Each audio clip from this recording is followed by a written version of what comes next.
Hey guys, what's up? It's Alex Martinez with realestateskills.com, and today we got a special video because I got an interview with my student Carson. He's 18 years old and he went from making 10 bucks an hour to $2,000 an hour with his last wholesale real estate deals. So he's wholesaling houses now, and in this interview with him, we're gonna go over how he got these past two houses, his third house under contract as well. And so from his first two houses, once again he's 18 years old, he's made $16,400. This third one he has under contract, he's about to make about $22,000 on. And guess what? I just talked with him again after this interview, and he's got a total of 7 deals under contract, wholesale real estate deals. So check it out, see what Pro Wholesaler is about, see what our community is about, and you're just gonna learn a lot. And guys, if an 18-year-old can do this with zero real estate experience, you can wholesale and flip houses too. So I hope you enjoy this. Look forward to it. I'll see you on the flip side. Hey guys, I'm here with Carson Demick. He's a student in the Pro Wholesaler Program. He's a phenomenal wholesaler. In the past about month or so, he's got about 2 deals he's wholesaled and 2 other ones under contract, I believe, right around there. I know in the last 4 weeks he made about $15,000. I think we'll get into the nitty-gritty details on those numbers. But hey man, you're a pro wholesaler. Happy to have you here. Happy to have you share some golden nuggets as well. So thanks for your time. Yes, sir. Thanks for having me, Alex. I'm really excited about this. Awesome, Carson. So let's get right into it, man. You did that first deal, I think, beginning of May, and yep. May 1st is when I closed on it. Awesome, man. How much money did you make on that one? So my first deal, I made $8,400. That's nice. That's good. Yeah, I was going to make 12 grand at first, and then I thought I was gonna make 4, and we'll get into that. But I ended up making 8,400, so I was pretty happy with that. Awesome, man. Awesome. And before you started wholesaling, were you in real estate or anything like that? Not at all. Actually, none of my family, no one I know is in real estate. I don't know. I still can't remember how I first found out about wholesaling, but I know my buddy's brother researched it at one point and kind of tipped me off to it, and then I saw some videos. Then eventually I joined the Pro Wholesaler course. So that's kind of how I got into it. I never had any family, nothing, never had any background. I just kind of jumped in from square one. Awesome. Yeah. So, me like you, that's how I started too. I didn't have any family members in it. Kind of had to dig around, seek out mentors and find that info for myself. Yeah. And I also want to congratulate you because you quit your job, right? To do this full time? Yes.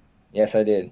Awesome. It's funny because I remember your handle for the video that I got introduced to the course by, and it was from $10 an hour to so much, and I was making $10 an hour, so I quit that after I closed my first deal. Just knew I could make it consistent, so it's pretty exciting. Congratulations, man. That's a big deal.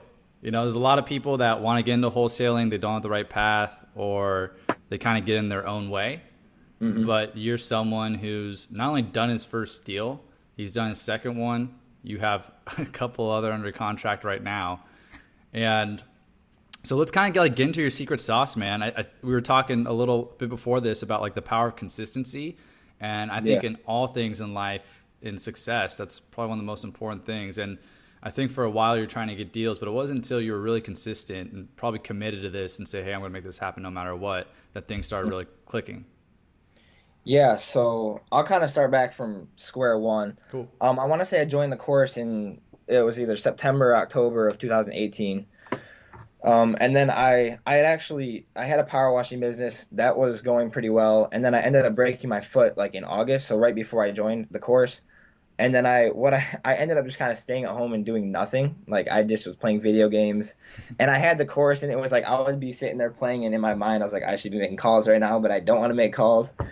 So that's kind of how it started off, but eventually come March, and a lot of this has to do with a mentor that just reached out to me through Facebook. But a guy called me and was like, hey, if you don't do a deal in the next 90 days, then you just don't want it enough. And was just straight up with me because he knew that if I was going to do consistent marketing, then I should have gotten a deal by now. It had been 6 months since I, first reached out to him and said I wanted to do my first deal. And I mean, you know as good as I do that if you do 6 months of consistent marketing, you'll get a deal. Yeah. No questions asked. If you're anywhere close to right and know what you're doing.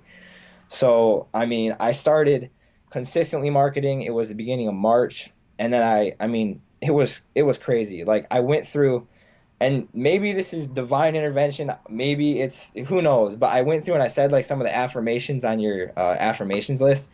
And I got up one morning. I was like, all right, I'm gonna call consistently. Like I had beat myself up about it for being so lazy. And I got on the phones, and like one of the third calls I made, this lady was like, yeah, I want to sell my house. And I ended up going out and getting it under contract. I got it under contract May 26th, or excuse me, March 26th. So it Mm-hmm. was like a couple weeks after I had started being consistent. And it was just kind of crazy. Like the first day I had been consistent. Obviously, it took some time for me to get under contract from when I first made contact with her. But I mean, that's when I made contact with her, was the first day I started being consistent. So it just shows you, I mean, if you're consistent, you'll be rewarded for that. And then, my second deal came from that call as well. Just within the first couple of days, within the first week of being consistent with my marketing. Awesome. And how much was the second deal? Second deal was 8,000. 8,000. Awesome. 8,000. Yep. And for those who are listening or maybe watching this, don't know what wholesaling is, it's when you get a property under contract and you sell the rights of that contract to a buyer, usually to a fix and flipper that wants to fix and flip it. A lot of times you can spend $0 getting this property under contract and sell that contract, and we're kind of making money with no money. It's kind of a cool thing. But if you hear, hey, how to flip houses, no money down, things like that, that's what we're talking about. I mean, it's the real deal. Carson's already done 2 deals. It's how I started 7 years ago. And I love the tenacity that you brought to the table. I love how you're going out about it. How old are you again, by the way? 18. 18. Man, Yeah. I've been telling people about you. I'm like, Carson's 20 because I just thought you were 20. 18, my man. I'm Yep, sorry. 18. I'm sorry I said you were 20, man. 18. That's phenomenal, man. Congratulations. What you're doing right now is, what a lot of people in their 20s and 30s and 40s wish they could be doing. Yeah. So I commend you for that, man. When I did my first deal, I was like 19, 20. My Yeah. mentor said, hey, man, keep it up. You're doing some amazing things, and that's what you're doing right now. So definitely keep Yeah. that up. I appreciate it. And it was kind of crazy because I had actually dropped out of college. I started going to college when I was in high school. It just kind of worked out. I was homeschooled, so I decided to go to college early. And I didn't like it. So my senior year of high school, I decided to stop going to college. And that was last fall. And that's another reason why I was kind of lazy. It was my first kind of semester without anything to do.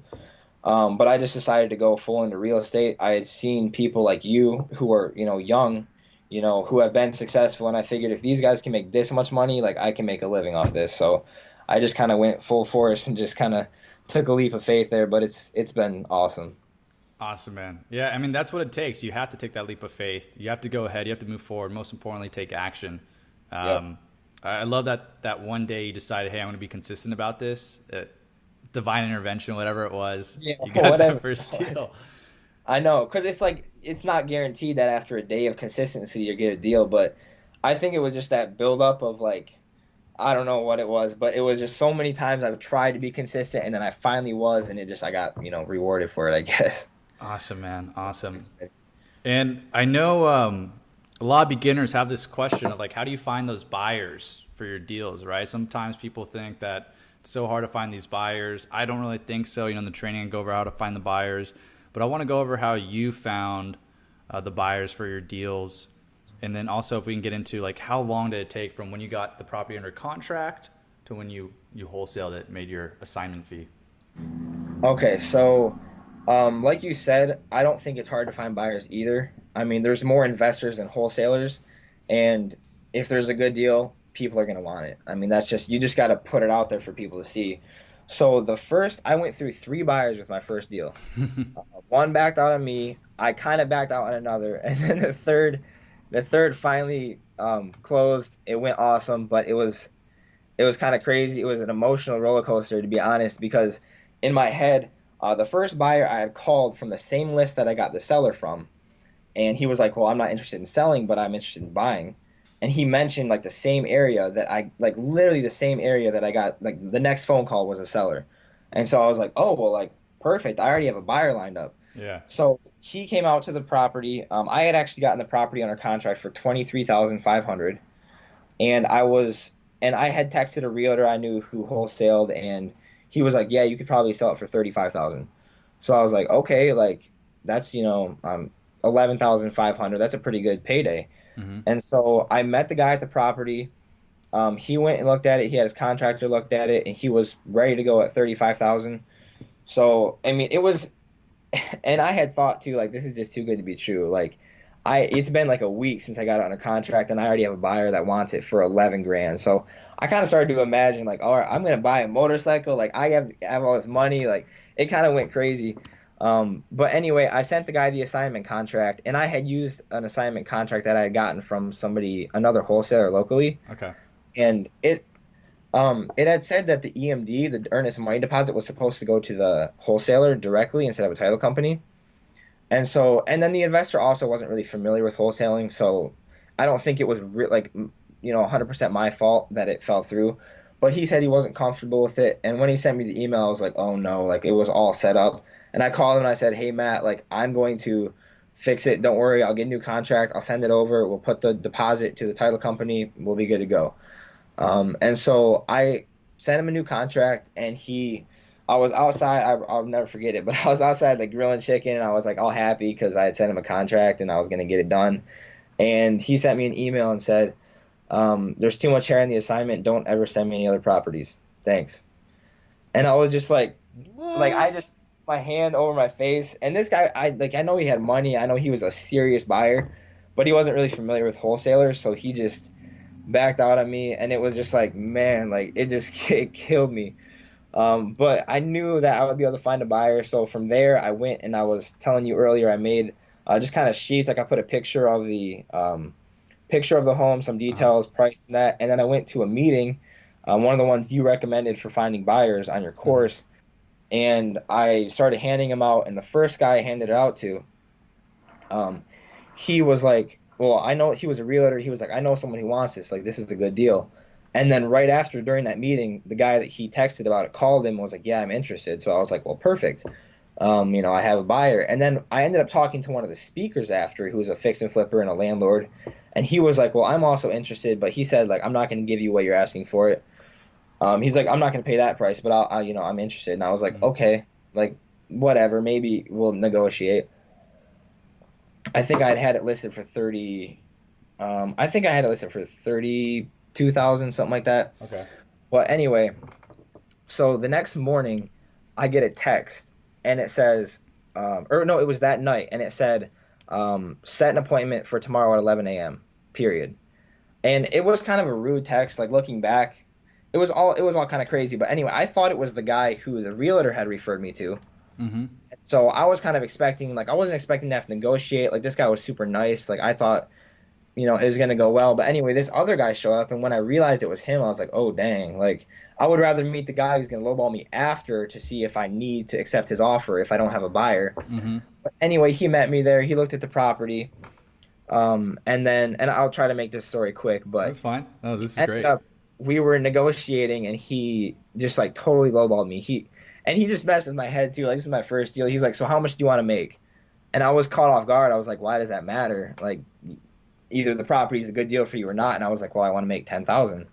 And then he offered me like enough for me to make 3,000. And I was like, no. And then I came back with like 31,500, and he was like 28,000. And I was like, and I don't know, I was just nervous and I wanted to sell it, so I was like 28.5, and he was like, no, 28,000. And I always kick myself for this, but I was like, okay, we can do 28,000. So he was like, okay, good. And like, do you have any other deals? Like, we'll work it out. We'll do more deals together. And he was anyway. But I left that appointment meeting him there, and I just like immediately was like, what did I just do? I know I could have gotten more. I called my mentor. I was like, Marshall, man, like I just messed up. Like, what do I do? And he was just kind of like, well, I mean, you made an agreement, but I would just wholesale, make it a quick $4,000 or $5,000, which I would have made 4,500 off it if I would have gone with him. Hmm. And then the next couple of days, I was just like going crazy. Like I was beating myself. I'm really hard on myself about stuff like that. Like I was like, I could have made 8,000, $10,000, and here this guy just lowballed me, and I said yeah. Anyway, we ended up signing an assignment contract. He never put his EMD down, and then he was going to put it down, but the day he was going to put it down, like I was just not feeling good about it. He had actually tried to. He called me and said, "Hey, so I see on the contract it says I have to pay all the closing costs. Like I don't pay closing costs. I don't pay all of them. We split it." And I was like, well, that's just what it says. And he Yeah. was like, how about this? Since I'm paying all the closing costs, you can just help me buy the appliances for the house. And I was like, no, I'm not. I just told him like, no, that's not gonna happen. Like, I was already kind of hard at this point. I wasn't gonna accept any, I wasn't gonna let him beat into that assignment fee anymore. But I was just really just turned off from him, and I really didn't want to move forward with it. So, and then the seller, because he had wanted me to lowball her for her appliances, was kind of getting nervous about it and was like, well, why, I need money for my house. Like, this is my house. And she was an awesome lady. She was older. She was about to retire. She just wanted to move out of her house. Hmm. Um, so I just kind of didn't feel good about it at all. And I told him, just wait, don't put your EMD down. So that way, and that's earnest money deposit for those of you who don't know. So that way the contract wasn't valid because it said it had to be put down by Friday.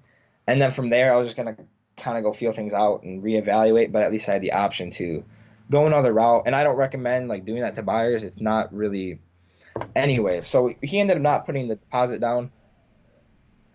Um, and then I ended up just finding another buyer for it, which was the guy that the realtor sent me. And he got really mad at me. Like he called me and was like, "What happened? Like, why can't I still like, let's work it out. What can we do to get me this deal?"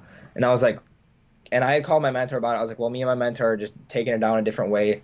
It's already signed. Like, there's nothing we can do about it." And he was like, "Well, once you get on a list, you're not going to be able to find buyers. It's like, you get on a bad wholesaler list," and just kind of went off on me. And it was already kind of like he was a speaker, like I said, at the only meeting in my county. So, and I know he knows the president of that Yeah. association. So it was just like, man, I don't want to have a bad name. I've heard so many people say how important that is Yeah. to keep a good name. So he just kind of died away. I haven't talked to him since then. I've kind of avoided the meetings I know he's going to go to, but we'll see how that happens in the future. Anyway, this guy ended up coming to the property. He looked at the property, a super nice guy. And he said, I'm gonna give you asking for it. And I was like I was just so happy. I was like, perfect. And it was gonna be, like I said, $8,400. So from then, that I don't know when I signed the assignment contract. It was sometime probably beginning of April, maybe third or first, second week of April. Um, and then it took us about 3, 4 weeks to close because the seller had to get everything ready with moving, and she had to get movers, and there was just some stuff that we had to work out. Hmm. Um, but from March 26th, when I got under contract, I assigned it and sold it on May 1st. So about 4 or 5 weeks from Nice. start to finish. Long story long, I Awesome. guess. Yeah, but like, thanks for sharing that. I mean, so many people, imagine their first deal is going to be all roses and daisies and cupcakes. And Yeah, sometimes that's not the case. Sometimes people get lucky and it's like that. But sometimes anything that can go wrong does go wrong, like Murphy's Law. yeah, And I mean, you had a property, right? You had a contract with the buyer, and then you started trying to negotiate on you, and that happens too. And you had that happen on your yeah. first deal, and you had developed I thick wasn't ready skin. for it. What's that? I wasn't ready for it or expecting it. Yeah, but I mean, everything, all the decisions you made worked out because at the end of the day, you got $8,400 on that first deal. Way better Yep. than 4 or 5,000. Way better than paying for appliances and Exactly. making a lot less. Exactly. That's Yeah, I'm phenomenal. definitely happy with it. When all is said and done, I'm definitely happy with it. Good And I job. learned a lot too. So once that, one of the most important things is that a deal is never done until it's wholesaled and that money's in your account. All right, you can't Yeah. count. You can't be dreaming about motorcycles I know. before. I, I'm sure you learned that, but that's a really good lesson I learned when I started out, doing a lot of deals, and then you just assume deals are going to close, but it's never yeah. closed until it's closed. Anything can happen up until the nth hour, so you got to be on your toes. Yep. You got to be ready to rock. So I'm glad you learned that on your first deal. So the other ones, you're going to have a much higher likelihood of closing. And we can't hope that the deal's going to close either. Like, you got to push it forward. You got to find those buyers, multiple buyers, if the first buyer's not working out like you've been doing. Right. So I want to ask you, what was that feeling like when you did the first deal? It really happened. You got $8,400. I saw you with that check. You cashed that as in your bank account. You saw that. What was that feeling like when you made it happen? Yeah, it was awesome. And like, I had been kind of expecting. I knew it was going to close a couple weeks in advance because I knew the buyer was trustworthy, seller was trustworthy. So in my head, it was like going to go well, and it did from then on out. But when I when I actually closed, I remember driving to the title company and my heart was just like pounding. Like I was like, man, like please don't anything go wrong. But anyway, everything went great, and I mean, I drove home with a check, and I was just like, man, I did it. I finally got it's all said and done. So it was great. And then I think it may have been like a week after that I got my next property under contract, or 2 weeks. I ended up deciding to leave my job. I just kind of I knew that the amount of work I did, I could translate into more deals if I was just consistent. Um, so I mean, that's just kind of how that went. Yeah, and so it was shortly thereafter you got that other deal. That next deal was 8,000, I think you made. Yep, 8,000, and I had, like I said, it was to the same buyer, Okay. so it worked out really well. I mean, like I said, great guy. He's not a really hardcore investor that's just gonna lowball you. He's a retired gentleman. He just does it kind of for fun. Mm-hmm. But I got it under contract. I sent it to him, and he was like, "I'm interested." He offered me 2,000 less than I was asking. I was gonna ask to make $10,000 for it, so I said, "Sure, let's get it done." I assigned that to him, and then I closed on that on the what was it, the 6th of June, so about a week ago. Mm-hmm. And that one was like super smooth. I mean, it was, and that, like I said, that was the seller of the last house. That was her husband. Mm. They're actually separated. They're still married, but they own three houses anyway. So she sold me hers, and then he lives in the house right behind this one, and this one has been sitting there and needed a lot of work. So, and that's actually kind of how I reached out to her to begin with. I was actually calling about his house, but she picked up the phone, so it worked out. And I mean, everything was super smooth with that one. Got it closed, and I got, another $8,000. So that was really exciting too, to not only get my first, but also to start building up that consistency in that pipeline to keep getting more deals. Absolutely, absolutely. And what price did you get that under contract? Where'd you wholesale that at? What Yeah. price? So, and the cool thing about this one is when I did my first deal, because everything with the buyer, I had been kind of thinking like, I don't want to rip people off. And this was, like I said, an older lady. And the way he made me feel, I was like, I don't want to make a seller feel like that. But he had asked me, and I thought on the phone he had said he wanted 25,000 for it. And in my head, I was like, the most I can give is like 20. And so I was like, this might be kind of a tight negotiating. I really want this to work, obviously. But I came out to the property with my contractor, and he's like, I was like, cash offer. We pay closing costs. What will you take? And he was like, 15,000. And I was like, oh. I was like, well, what about 13? He was like, 14. And I was like, sure, let's do it for 14. So I actually gave him only 1,000 less than asking. Got it under contract for 14,000, and then I signed it for what would that be, 24,000 Mm-hmm. or 22,000? Excuse me. So then $8,000 assignment fee. So Mm-hmm. got under contract for 14. It needed 30,000 in repairs. It was going to be worth around 80,000, and then assigned it for 22. Awesome, awesome. Yeah. And what I've found from wholesaling, fixing and flipping, doing all these types of deals, working with different buyers, it's great your first two deals went to the same buyer, because probably about, 90% of my buyers, or it's probably like about 10% of my buyers buy 90% of my deals. And I think you're going to Yeah. find that too. They're going to be repeat customers. You guys are going to jive. It's going to be smoother and smoother. Your buyers are going to know you're the real deal. You're serious, because there's a lot of amateurs out there. A lot of amateurs Yeah. have no idea what they're doing, who waste a lot of people's time. So when you find a good buyer and a buyer finds a pro wholesaler like you guys stick together and build that relationship. So my buyers, they paid me, multiple six figures in a year. Don't be alarmed if they start taking you out to steak dinners, things like that. um, I'm cool with that. yeah, it's cool, man. It's cool. I've gotten a lot of cool things from my buyers as well to keep giving them deals. Yeah. And what about this third deal now? What about this third one? So, like I said, I have two under contract right now. The third one, I actually met a guy in Detroit, and I'm from Flint, Michigan. It's Flushing. It's right outside of Flint. But anyway, there's really not many meetings except for the one that I was telling you about in my area. Mm-hmm. So when I first started networking, it was kind of hard because I was meeting everyone in Detroit, and everyone who is in Detroit buys in Detroit because they know Detroit. It's a similar market to Flint, where right here you have a house that's worth 20,000, and across the street there's a house that's worth 500 grand. I mean, it's crazy. The markets are just wild. So people who invest in Detroit like Detroit. So I had been networking. I've been still going out to the meetings in Detroit that I found off your list just to network. And I had met this guy who, and this was after I was kind of more experienced. I don't know if I had done my first deal. I don't think I had, but he does a lot of work in Detroit. He's doing 10, 20 deals a month, and he wants to translate. He wants to start doing deals in Flint. So he doesn't know the market or anything, but he ended up sending me a lead. And I went and I called the lady, and then another guy I met in Detroit called me and was like about the same house. They hadn't even coordinated this, but she had reached out to both of them. And he was like, "Can you take pictures of this house for me? I'm gonna get it under contract." And I was like, "Oh dang!" Like I was just about, I'd already called the lady.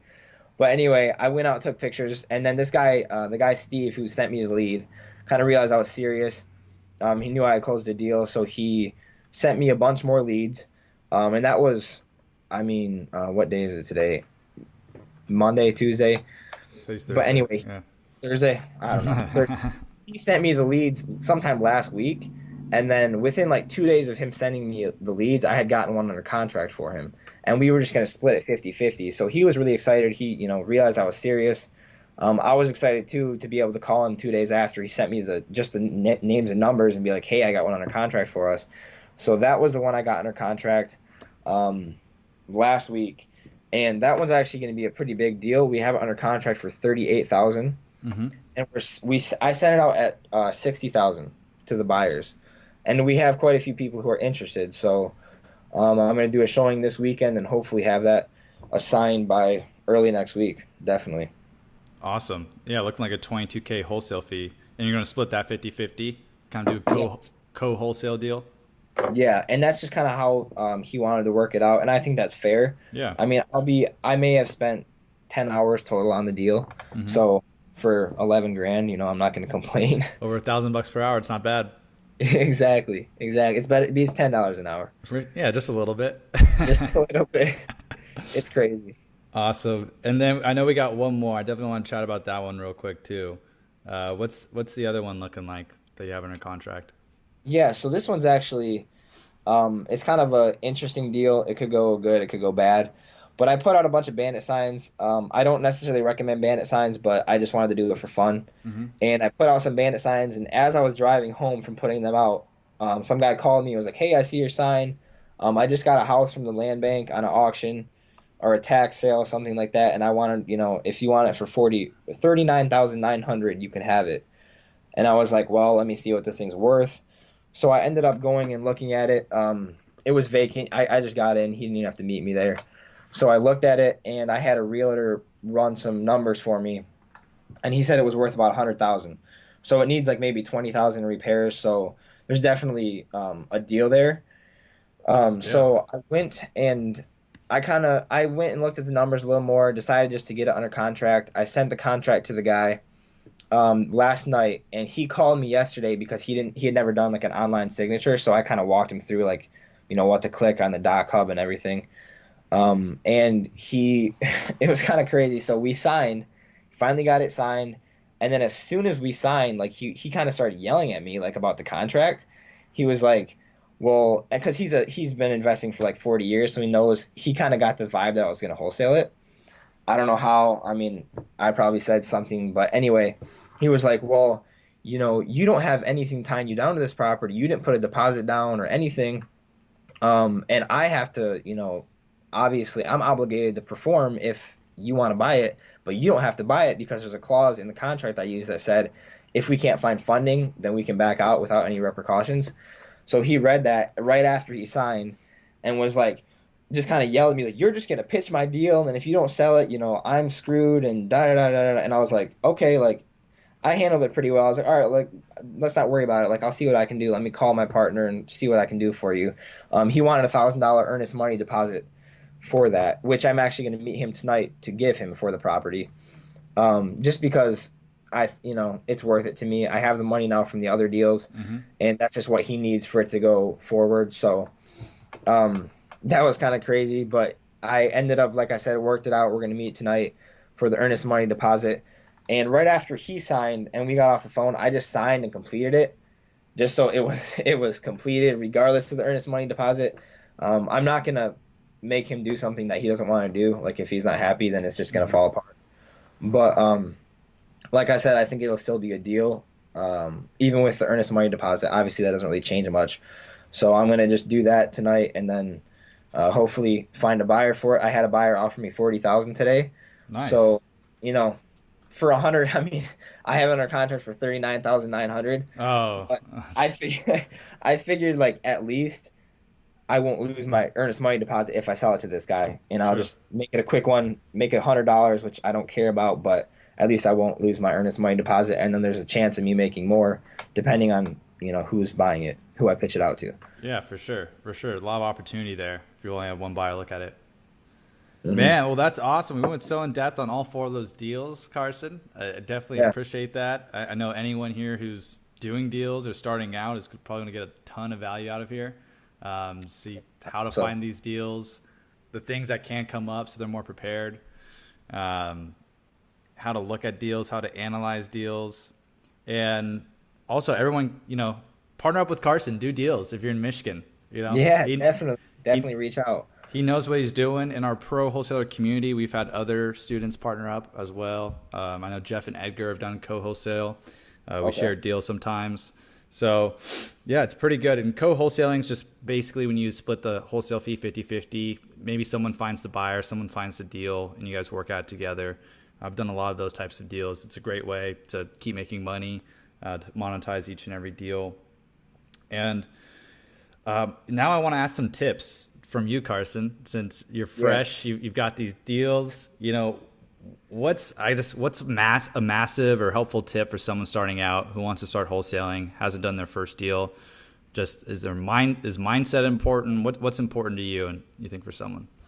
Yeah. So, I'm gonna say this, and I know this was helpful when it kind of kept me going, knowing that it was possible, but it's just all consistency. I think that's the number one for sure. And even like now that I'm doing deals and I'm talking, networking with wholesalers that maybe aren't consistent, I mean, you find right away that if they're consistent, they're doing deals. If not, they're not doing deals. And they'll be honest with you. I mean, I had a guy tell me the other day, he's like, "Well, I haven't done many deals recently because I haven't really cold called hardly at all." And I mean, that's just the truth. Like, if you're consistent, you will do deals. Um, I'm nothing special. I'm 18 years old, so I have that kind of against me. Obviously you can still do deals, but if you're older, it might be easier for sellers to trust you. But it's definitely possible. It's just all about consistency. So, I mean, my number one piece of advice would just be market consistently, and don't give up because the deals are going to happen. Definitely.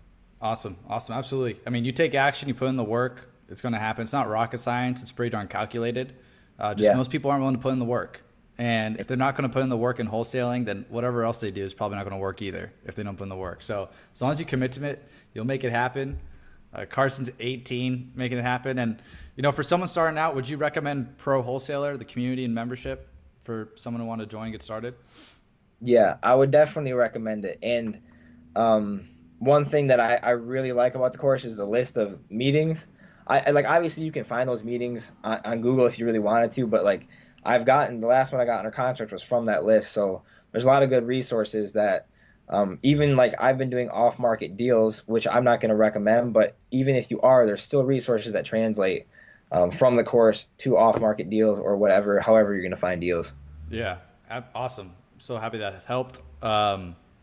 We've had students find the buyers they need in like one day using our strategies too. We have monthly Yeah. Q&A calls as well. I know you've hopped on Carson, bringing investors that have done like 100 deals in a year, talk about their experiences.